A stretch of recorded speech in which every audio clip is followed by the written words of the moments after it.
My name is Kashonda Geiger, and I'm a mental health advocate here in Charlotte. I'm starting my own series, The Stay Code, to push the movement of normalizing conversations on mental health and suicide prevention. I'm not sure what will come of this, but we may be able to save a child or adult from deciding to end it all. I have been there, and every person I interview represents a part of my life that enabled me to stay. And I want to share that with you. Their messages, their advocacy, and their goals are all impactful and could be what someone else needs to hear to keep going. This is The Stay Code.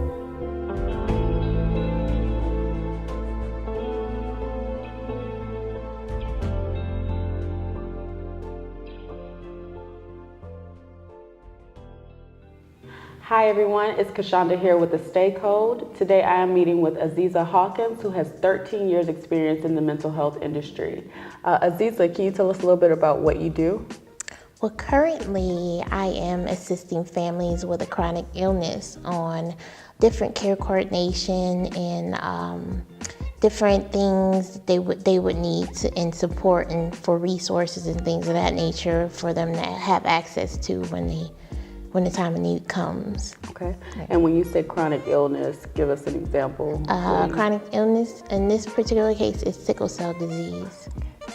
Understood. So why did you choose human services and how are you connected to this field? Well, human services is kind of a broad scale of what you can go into many different avenues with. You can specialize in marriage and family therapy. You can specialize in mental health, social work, things of that nature.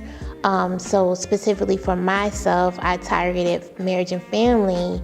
It used to be called marriage, couples, and family. You just slide it all together. It's marriage and family therapy. Recently, with the work I've been doing over the past 3 years working with people with chronic illnesses, it made me want to add that to my specialty as well. So, and being that I have in chronic illness, multiple sclerosis, I was like, definitely where they're providing this service for people with sickle cell disease, there should be a service similar to this for people with multiple sclerosis. Heck, how about all these different chronic illnesses, because there are things that we need to be able to reach and people we need to talk to in order to, get the help that we need.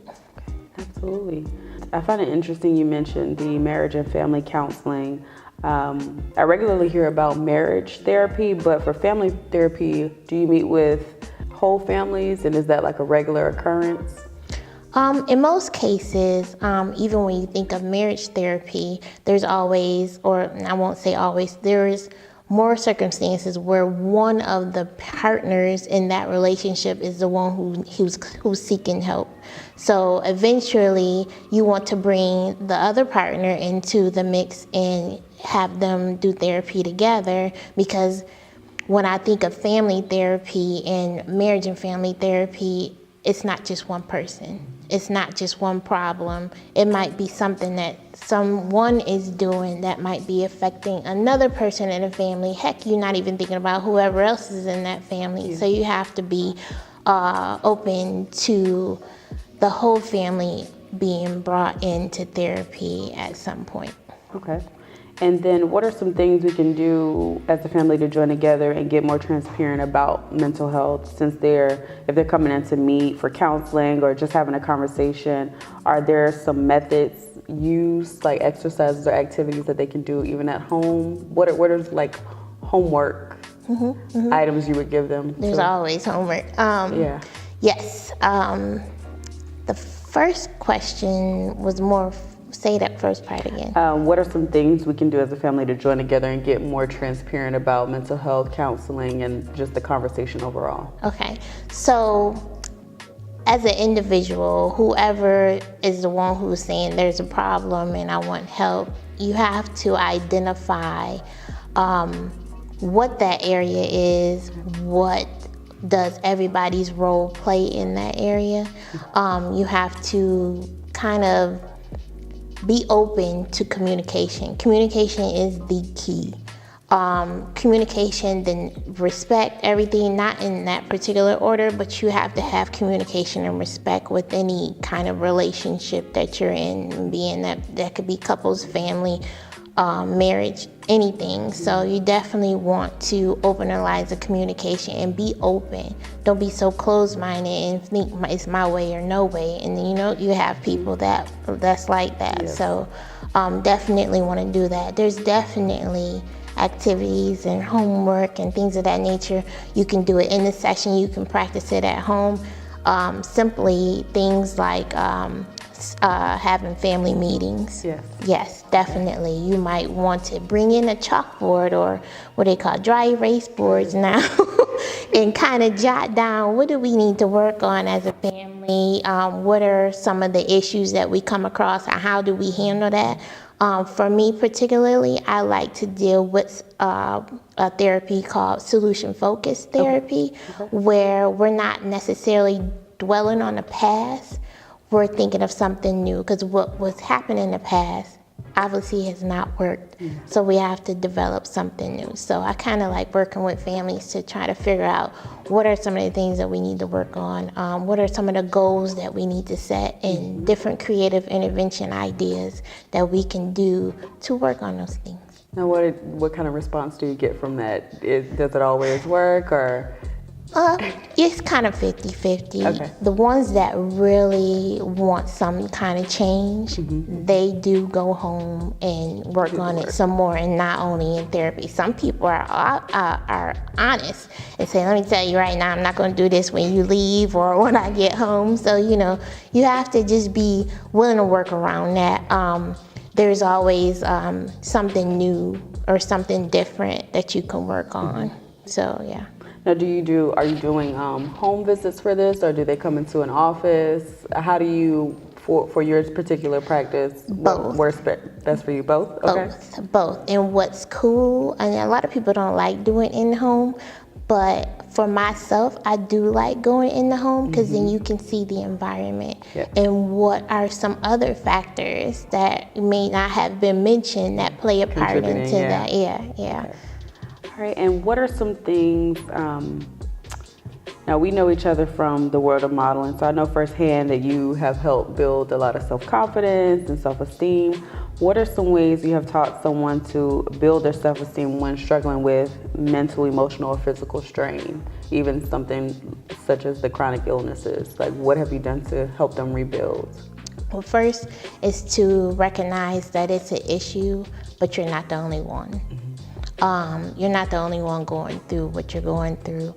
Not saying that your issue is not as great as it may seem, because everybody takes things differently. Everybody handles things differently. So you have to be able to work with that individual, meet them where they're at. That's a big term that we say in therapy, is meet the person where they're at. That not only helps them to engage and to understand, but it also builds a relationship between that patient and the therapist as well.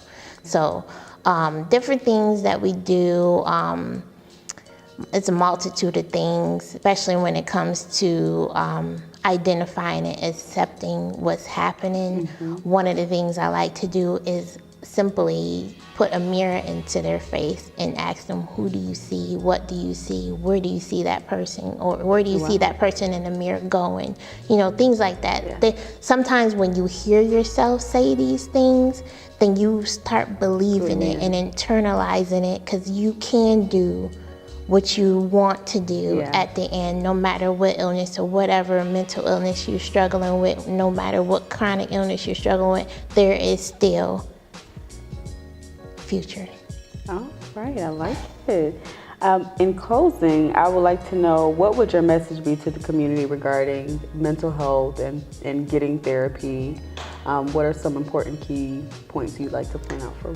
First and foremost is everybody needs somebody to talk to.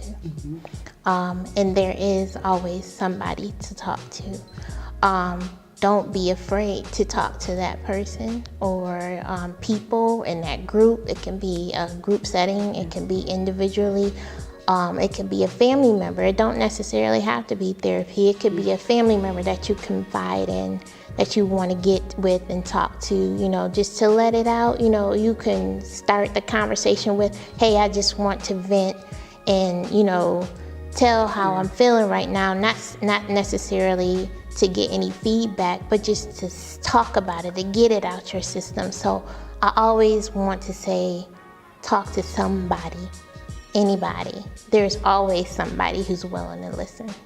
Absolutely. Well, thank you so much for coming out to talk with me today. Yay. And thank you all for watching the Stay Cold. We are here normalizing the conversation on mental health, and we hope that you stay tuned. Thank you.